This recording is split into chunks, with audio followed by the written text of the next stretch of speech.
This week, the debate over having a must-have list is reignited as Pam talks about lessons she hopes others will learn from her recent relationship and breakup. And later, is simply being physically present enough, or do we need more from our partner? Welcome to the talking phase. Hello and welcome to the Talking Phase podcast. My name is Tom, and I am joined, as I am every single week, by my beautiful and talented co-host, Pam. How are you, me. Pam? I am doing well, Tom. It's been a pretty good week. We are actually more excited than usual today because after this airs, we are heading to Miami. This has been a big plan in the making. We are going to spend 4 days on South Beach. But the main reason that we're going to Miami is because we were able to somehow get 2 tickets to Taylor Swift. On her first leg back after her long break after Europe, we are going to see Taylor Swift on Sunday. That'll be her last show in Miami. We have seen this concert before. We saw her in Atlanta. We flew to Atlanta in April of 2023.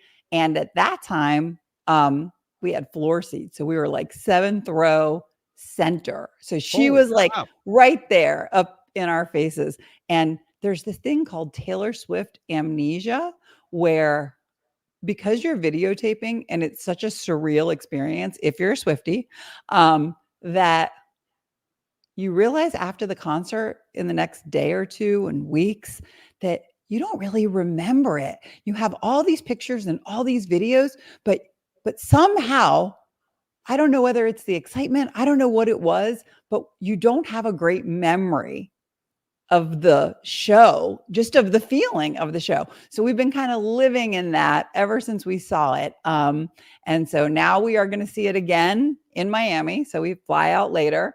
And this time our seats are higher up. They're still they're center stage and higher up. So we didn't see a lot of the production value last time. This time we'll see the whole production value, but we won't get to see Taylor quite as close, and that's okay because we'll be able to see her again, and we're really excited about it. And on top of that, this is where I grew up. I grew up in Miami, so we knew that once we scored these tickets, it's an opportunity for me to take my daughter. Her name's Nikki. If you guys haven't heard that in the past, she is 30, and she has no recollection of living in South Florida where she was born. And so we are going to take a tour of all my haunts, high school, and see some of my old friends. So I'm super excited today. Awesome. That's great. You say you called it, what'd you call it? Taylor Swift amnesia or something like that? Yeah, I've seen other people call it that too. I have prime-nesia, which means I order stuff from Amazon and forget. I have that. Yeah. So, I'm sitting here realizing just how boring my life must be. Or it must appear to anyone outside of my life, because I have no concert tickets. I have no trips to Miami or anywhere else planned right now, except for some business stuff. Obviously I'm going to a couple of places in Tennessee. Got to go back to Utah a couple more times, but I get to see my kids a lot more nowadays because I'm going to Utah so often. So before we get into anything though, I forgot, we've got our good friend, Brian. What's happening with you, Brian? Oh, what's happening with Brian? Been up to Salt Lake with you 3 times in the past 6 weeks. Been wild going up there quite a bit. Other than that, let's talk about that, Tom, because that's been my only experience with Salt Lake, right? It has been going on these work trips, but I just feel there's a lot of culture that I'm missing out on. In Salt Lake City, I feel like there's a lot of Mormon culture. Last time we were there, we raced go-karts. For a team activity. That was kind of fun. But as far as culture is concerned, what do you mean, Brian? The area that is Utah. I mean, you always give me history lessons, right? But I just feel we need to go out and actually experience Utah instead of just staying on the confines of our 4 blocks where we go to our office and then back to the hotel. Yeah. Well, next time we're up there, let's plan an extra day and we'll borrow somebody's car and actually we'll drive around. I'll show you some of the actual sites. I'll understand the difference between Shiite and Sunni Mormons. Right. I'm shocked. I'm shocked by this whole conversation because every time Tom has talked about Utah to me, it has not been a glowing review of what there is to see or do there. Well, Utah is dry, it's barren, or it's cold and frozen. It's Sounds one so of, fun. I wish I could go with you guys on this tour, this and expedition by the of way, I should Utah. say Salt Lake, not Utah. Right. We should limit this to the Salt It's Lake area. beautiful. It is. Yep. Utah's a beautiful state. Yep. Well, All the Mormons. It's yes. beautiful there. Yeah. And by the way, Brad and I, my boss and I looked it up the other day. Only 42% of Utah is Mormon now, which is kind of crazy considering. I But think anyway, with religion all that, just fading. yeah. Pam, what are we going to talk about today? Well, clearly, you know, Tom, that last week I mentioned that my long distance relationship had come to an end. Yeah. It was still a little bit raw, working through the, what did we do wrong? Could this have been fixed? But after giving it some thought, I have realized that my decisions really over the past 5 years or so since my divorce have all been kind of more than a little bit flawed. Hmm. Yeah, instead of safeguarding what I've done wrong, I think that sharing some of it might be helpful to people that listen to our show. Maybe some of the mistakes that I've made and continue to make could benefit somebody and get ahead of a problem. I don't expect people to change their decisions based on mine. But yeah, I thought today we might discuss just repeating habits that we have failed to break, or things that we thought we had broken. You always say, this time I'm going to be different. I'm going to pick somebody different. I'm going to go to different places. I'm not going to use a dating app. I'm going to meet organically, and that's going to fix everything. And then you meet somebody and you just ignore red flags because what have you really learned? That seems to Right. be a really good question or topic for Yeah. today. No, I like it. And I'm glad that you're willing to talk about it. Obviously, that, at least for me, it always helps to talk through things, and we have a platform, so why not, right? Yeah, no, and I've always been an open book on the show, and I don't think that should stop it. I mean, I talked about the relationship, and so yeah, I think I should talk about the breakup and maybe some other, you know, things that I have done or mistakes that I have made. So hold on to your hats. Probably not that bad. Before you get into it too far, I actually saw a TikTok yesterday or the day before, where some lady, she was a guest on some podcast, or at least she was sitting there with a microphone in her face, and she said, the difference between men and women, after a relationship, a woman will tear herself down and completely rebuild everything about her life to prepare for her next relationship, where men will just go on and do the exact same thing over and over again. And I'm not sure I agree with that. Again, I never agree with anything that is completely 100% gender specific. I think that's ridiculous. But as a general rule, I'm not even sure I agree with that. Do you? Yeah. What do you think? I find that fascinating. I don't know what men do as a rule. I know that personally, when I have a bad relationship or a relationship that doesn't work out, I can see my part a lot of the time. In my most recent relationship, I blame it mostly on the long distance. I think that it is very hard to make a relationship spicy a couple days a month. I think it's really hard to maintain that feeling of excitement long distance. But it's possible that it wasn't there from the beginning. When you're entering into a relationship, I think that you generally have rose colored glasses on. And I think that when you're exiting a relationship, you see a lot more clearly all of the negatives that you have been ignoring. In my last relationship, I didn't ignore red flags. I actually, every time something happened that I couldn't come to terms with or figure out or decide whether it was something that I could handle, I wrote it all down. And I generally shared all of the things on those lists with him, just to let him know that these were things that I was having doubts in. And we would discuss it and generally work through it and then just move forward. And I would then discard that concern or that worry. But we are who we are. And at the end of the day, just because you are able to discuss something that maybe you don't like doesn't mean that you should ignore it and just go along with it. I mean, so yeah, I think that I am still ignoring red flags. But after the relationship, to answer your question, no, I don't tear myself down. I question, what my part was in the relationship. It takes two to tango. But when it's time to date again, when it's time to go out there and meet somebody, I'm going to be the exact same person while I was dating him. Because if there's one thing I know about that relationship, it's that I did my 100% best in a long distance relationship that I have no experience with. I Right. did my best to be what I consider the best girlfriend that I could be. I showed up. Yeah, I struggled mostly when this ended with the fact that I couldn't think of anything that I could have done differently. Mm. And that's a first because usually, you're fighting about things. So I think I just came to realize that if it wasn't long distance, it was just different personalities.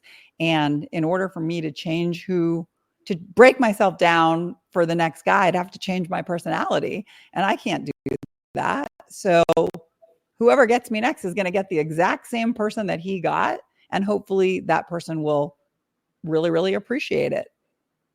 I think that's the right way to look at it, because I think too many people put on a facade or an act, especially at the beginning of a relationship, and and then then you learn 3 months in, it's like, well, wait a minute, who the hell are you? This isn't who I met 3 months ago or who I fell in love with Right. or whatever. So it's Right. awesome. Well, I mean, and sometimes you guys, you are just who you are and they are who they are. And you want the relationship so much that having a good conversation about something that really bothers you is enough to just sweep it under the rug. And that's where I have been most guilty probably in my life, even going into my marriage. There were a ton of red flags there too. And I just swept them under the rug because I really liked him as a person and felt like I can get past all of these things. And we made it, 17, 18 years.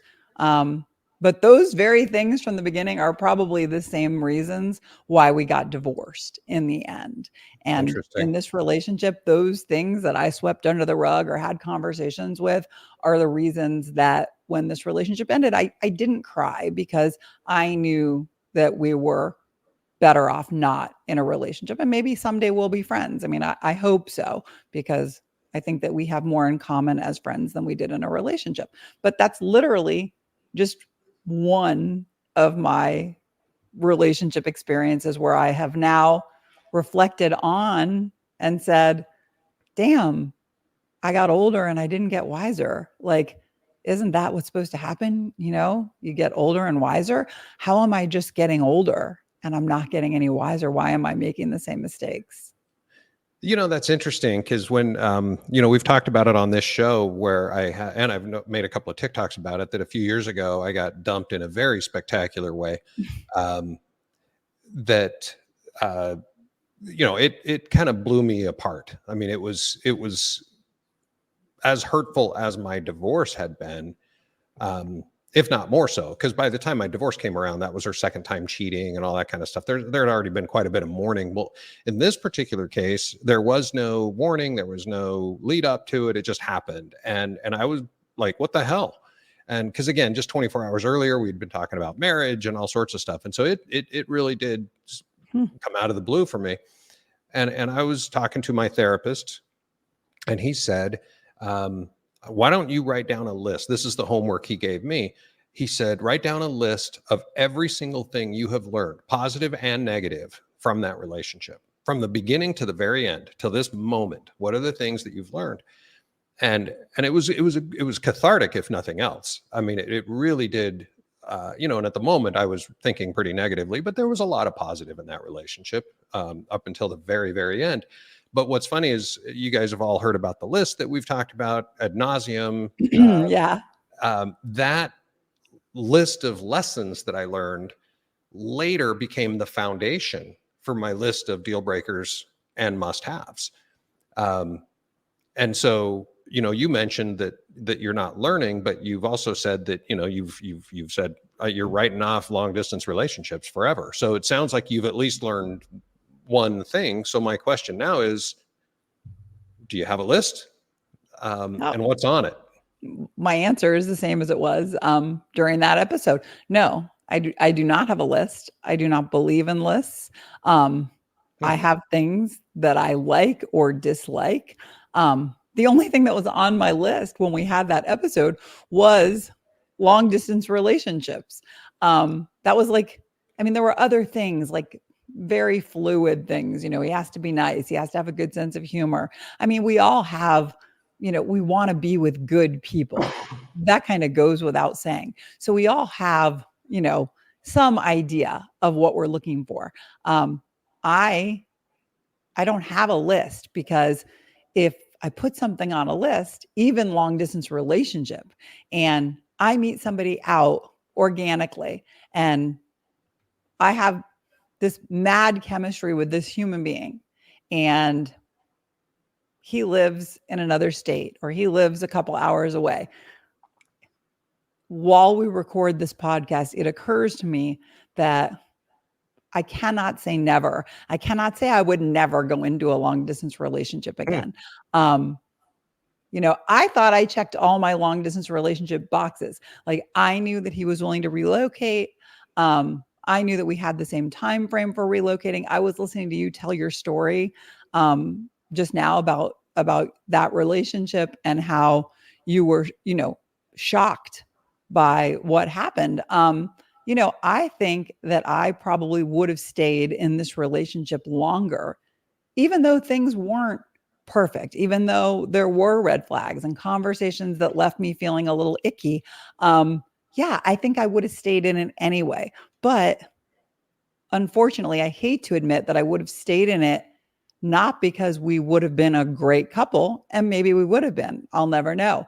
But I think I would have stayed in it just because I really, really hate dating so much. Yeah. I think it's falling very hard into the devil category, which then falls into the topic of, am I getting wiser? Like, Right. if I would have stayed in a relationship with somebody that other people who met him maybe saw things that I didn't see, and I was very defensive, and I thought he was just the greatest guy, and maybe there's another side. Maybe I didn't want to see the things that would have meant I had to end that relationship, because I really, really liked him and he fit well into my world. And therefore I was willing to keep those rose-colored glasses on.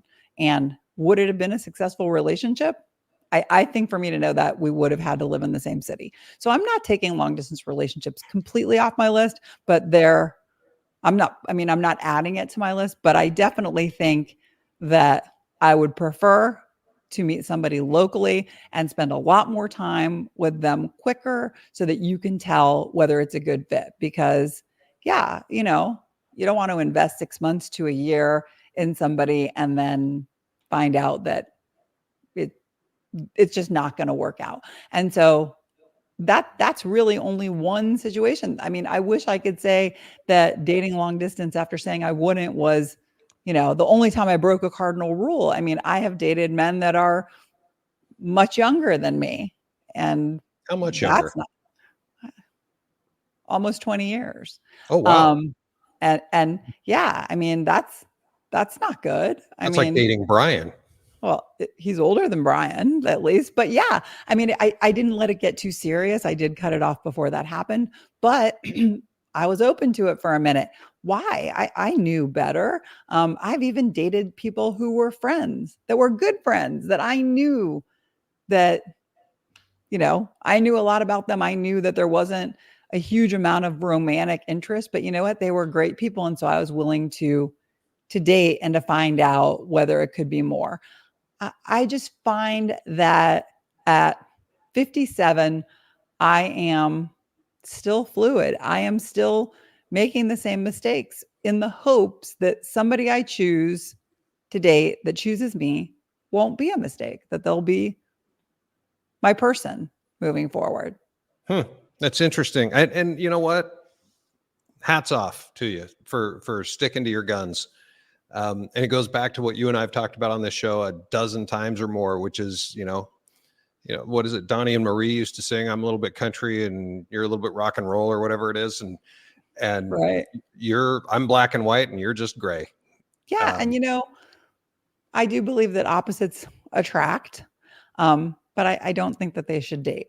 And they definitely shouldn't get married because, if you wind up in a relationship that's like our podcast, you and I see, a lot of things very, very differently. Yep. And that's because we have a podcast. You don't want that in a relationship. So I think that, if I could give somebody advice or give myself advice, it would be to date people who see things the way that you do, who are flexible in the areas that you are, that are willing to compromise. I don't want to ever date somebody with a list. I feel like the women that you date have a really high bar to pass. And that's great because that's your expectations for yourself. Mm-hmm. Yeah. Interesting. Again, I'm sorry that it didn't work out. I'm sorry you're having to go back out on that dating journey. But you're awesome. So you'll find the right guy. Oh, and I was happily single before this relationship and I will be happily single again. I think that a relationship is something that if and when it happens, it's going to make my life better than it already is. And that's the goal. So I guess my question to you is, do you think that we're ever old enough to not repeat the same mistakes just because we feel those stupid butterflies? Do you ever think that you would ignore logic or your list if you just met somebody and they just obviously, like that show that we talked about last week on our episode, if you met somebody that was not a perfect fit for you, they didn't check your boxes, but you felt passion and excitement, what would Tom do? Well, I hope that I would follow my list. I mean, it's there for a reason. And it's there to protect me. And quite frankly, it's to protect her as well. I mean, it's my list, but at the same time, if she doesn't check all my boxes, chances are I don't check all hers, whether she writes them down or not. And so I like to think that I would follow my list. I guess that's my answer. I think I would follow my list. I hope I would. And then what happens when you meet somebody that does check all of your boxes? Is that a guaranteed home run? No, well, there are no guarantees in life. And remember, the most important one is the last one. And we didn't ever go through the list ad nauseum, like one for one on this show. We did it on TikTok, or right. I did it on TikTok. And so, there are a lot of things about there, about smoking and drugs and drinking. And, there's a lot of those kind of things that are like clear check marks. But the final one is the most important one. It's chemistry. Right. If every one of the boxes is checked all the way down to number 26, but number 26 can't be checked, then the rest of them don't matter. Well, in fact, none of them matter. If they're not all checked, none of them are checked. That's the way the list works. It's not you do 2/3 of the list and you're good. It's 100% or none. Well, that's a lot. I think it's for me, my list kind of goes in the opposite direction because I have to feel chemistry with somebody in the first place. And I saw a video and I sent it to you and I loved it. What's that that woman's name? She's an expert on relationships. She has an accent. Brene, I was going to say Brene Brown. No, but I wish I could remember her name. All right. Well, we'll get it to you if we can think of it. But anyway, I sent you that video where she said that people go into a date or dating and they expect to feel chemistry while they're sitting across the table from somebody the first time on a date. They expect to feel the butterflies and the magic. And she said, it's ridiculous. You're not going to feel that on a first date, or a second or a third, you may find that that person's really attractive and you have things in common. But in order to feel that chemistry and those butterflies, you have to be engaging in an activity. You have to be doing something with that person that you can see them and be like, holy cow, I love the way he holds a cue stick when we're playing pool. Or I love the fact that he has this outfit on, or the way that he looks at me. Like, those things are things that happen over time. They take time to grow. And a lot of people are expecting them on a first, second, or third date, where you're really just getting to know somebody and putting so much pressure on yourself that if you don't feel that magic after a first date, or in your case, in the first 10 minutes of a date, that maybe there's no second date. And in that case, I feel like you're biting off your nose to spite your face, because if you're not open to getting to know somebody, 1 date, 2 dates, 3 dates, how do you know if there's going to be chemistry? Well, and I think that so there are two types of chemistry. There's good chemistry and bad chemistry. And so for me, I know that if there's going to be bad chemistry, like this person just bugs the shit out of me, Right. I'm going to know that pretty quick. That's when Yeah. we talk about chemistry in the first 10 or 20 minutes. If it's neutral or great chemistry, then you can move on to the next date if you want. But anyway, that's the way I see it. Well, So- I mean, I watched that video multiple times, and it did make me think that as I start to date again, I'm going to do things a little bit differently. That I'm more open to getting to know somebody to see if it's going to work out. I Mhm. don't decide in the first 10 minutes, and sometimes I don't decide on the first date. Unless I'm appalled, if it's somebody that it's just absolutely a hell no, then I'm Right. not going to go out with them again. But if there's any question, I'm not going to base it on chemistry or butterflies or that pit you get in your stomach. I'm going to wait till I get to really know somebody, because chemistry comes and goes. I mean, you can feel it and then it's gone, or you can not feel it in the beginning and then it grows. So I think it takes a little bit longer to know. I don't disagree with that, actually, believe it or not. And I definitely think I need to take my rose-colored glasses off. I mean, I don't have a list, and I'll never have a list, but I know when I'm doing something that goes against my grain. And sometimes I do it anyway. And That's called a sometimes, list, Pam. yeah, I'm not going to do that. I believe that a person is three-dimensional. Somebody can check off all your boxes and still not be your person. Somebody can be your person and not check off all those boxes. You can compromise, you can learn, you can lean. Not everything is black and white. And so I'm not going to eliminate anybody who might make my life better. It might be fantastic just because they don't check all my boxes, because I don't have any boxes. So it's just how I feel in my heart. And Okay. yes, that leads to mistakes, but you know what? I'm getting older. I'm just not getting wiser. Okay. Well, I disagree. I mean, you are getting older. We're all getting older, but you're also getting wiser, whether you want to admit it or not. No, I'm kind of kidding around when I say that. I just do keep, my biggest flaw is staying in a relationship or dating somebody past the point where I know that there are problems that are insurmountable. I know that it's not going to work out, and yet I hold on to hope that it still can work out. Yeah. And sometimes you need to listen to your head and not your heart. Yeah. Agreed.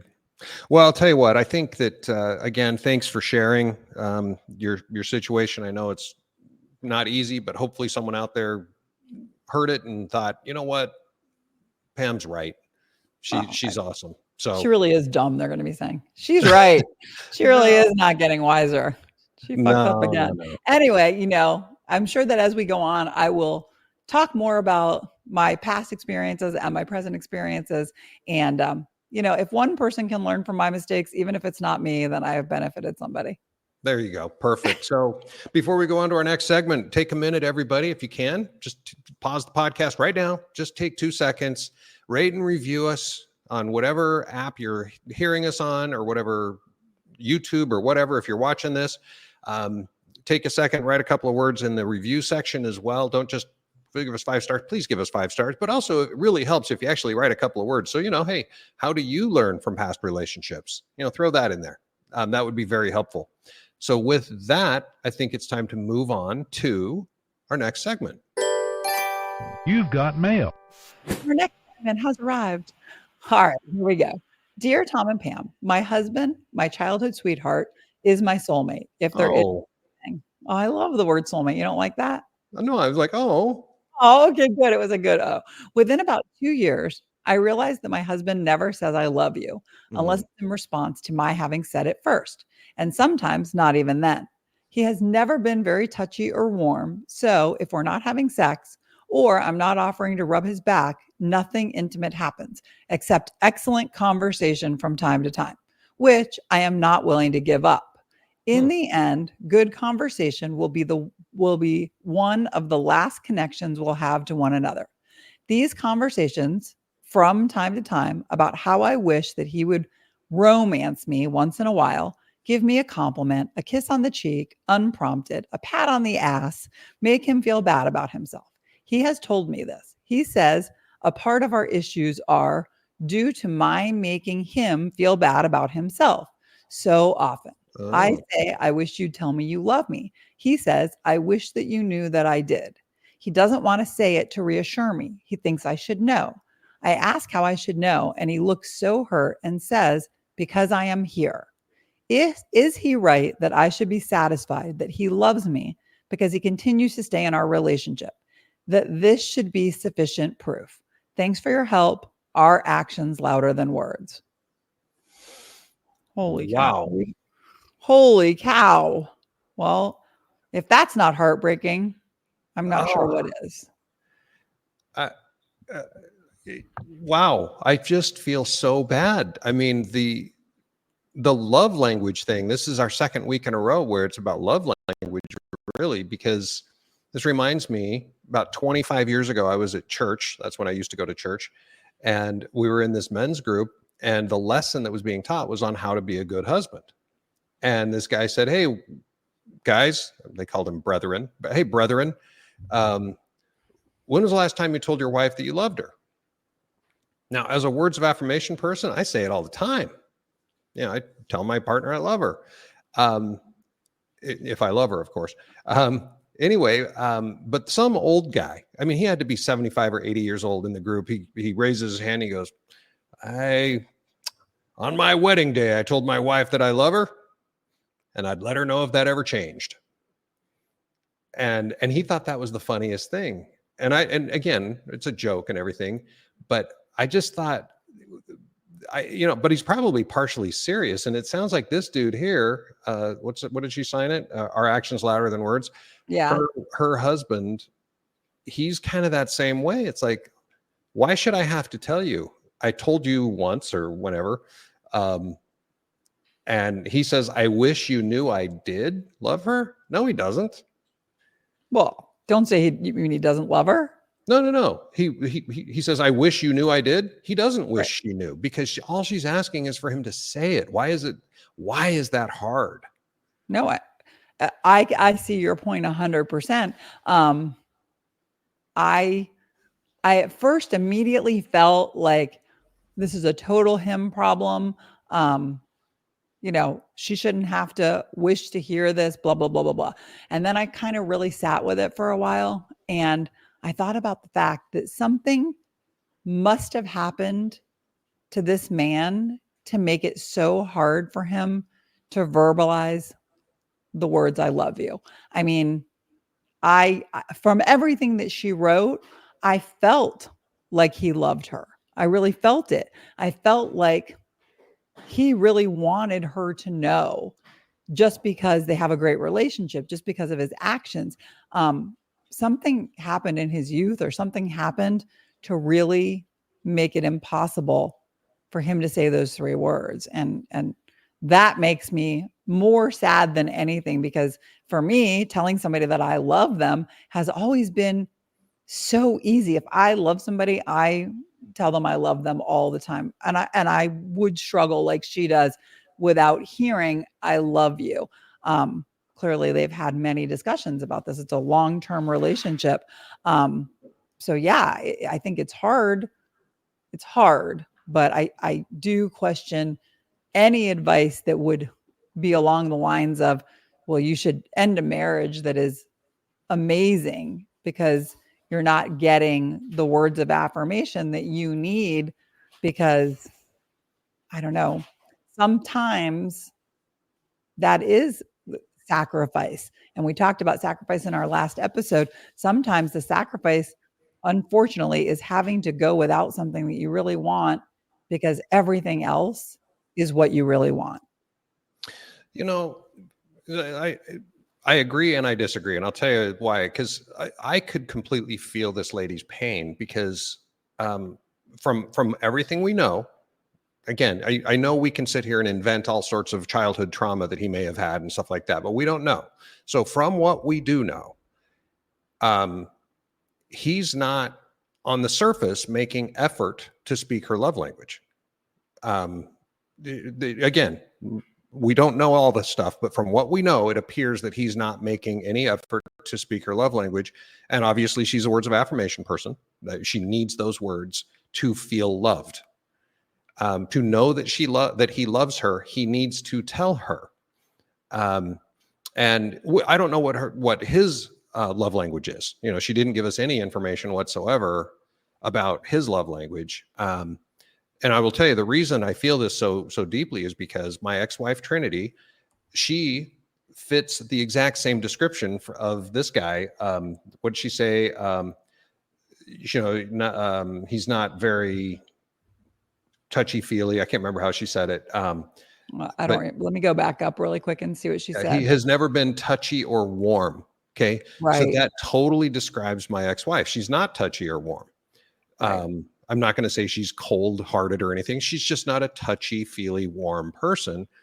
And so she understood that my love language is words of affirmation, and that for me to feel loved, she would try and she would remind herself. She literally would set timers for herself to remind herself that Tom needs this word, or these words of affirmation.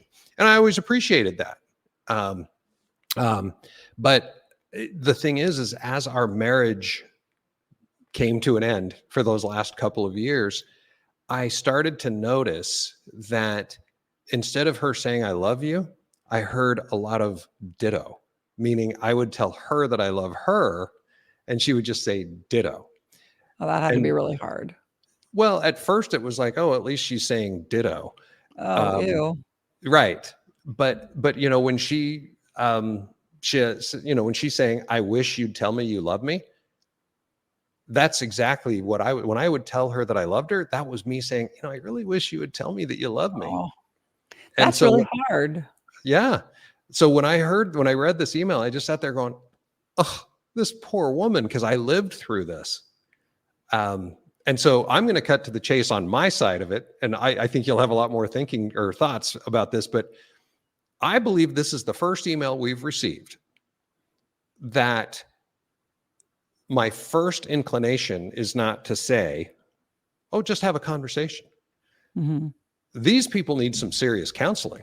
And I'm not going to say they need to get divorced. I'm not saying that. I'm saying they need some counseling because her husband needs to understand how important it is for her to hear those words. Or she does not understand or doesn't feel that you love her. Those words are not irrelevant. They're not just throwaway words. They're important. So anyway, those are my thoughts. What do you think? Well, I think that therapy would definitely benefit them. I think that, let's assume that they go to therapy, and let's just say that this is something for him that he can't get past. I asked myself it's one thing to not be able to say, I love you. When she makes comments that, we've kind of now combined words of affirmation with physical touch. If he's not capable of physical touch or words of affirmation, I'm not sure what he's doing that he thinks should be enough. Just saying, I'm here, right, being there. I mean, that's also a love language. Just being there. What's that one, Tom? Quality time. Quality time. I love quality time, but quality time would never be enough for me in any relationship. No way. So, her needs aren't being met. In this particular situation, if therapy doesn't work out and he can't show her or tell her that he loves her, she just needs to take a really long, hard look at that marriage and decide, is this enough? I mean, it It's not about a conversation. It's not even about therapy, although I hope they go and I hope it helps. It's about, at the end of the day, is what he's giving her enough to be okay or happy for the rest of her life? And you know what? I'm not here to say that being okay isn't enough. We have talked enough about dating and what it's like starting over, that if she's in a marriage that is mostly satisfying to her, they spend a lot of time together, they enjoy the same things. If she feels joy and happiness in spite of not hearing I love you and not having physical touch, if they somehow have a great sex life and they really connect intimately, and there's a lot of other things that are really going for them, then I personally would probably stay in that relationship. But on that same note, I would not have entered into a relationship with somebody who was not capable of both physical touch and words of affirmation. So she's already in it now. I think it comes down to what is most important for her. Right. And she does not say, I'm just looking at it again, it's her childhood sweetheart. I mean, they've been together since, I don't know if they were together the entire time that they were together, or that they've been growing up. I don't know. They listen to our podcast. So I just automatically assumed that they were at least 30s and 40s. I agree. But so she says, within about 2 years, I realized my husband never says I love you. So it's clearly they've been married for at least 2 years. But again, like you said, it's probably more. So yeah, I don't know. I hope how'd she sign it? Our actions louder than words. Hey, actions louder than words. Are you asking me? Nope. Have a conversation and get some therapy, do some counseling.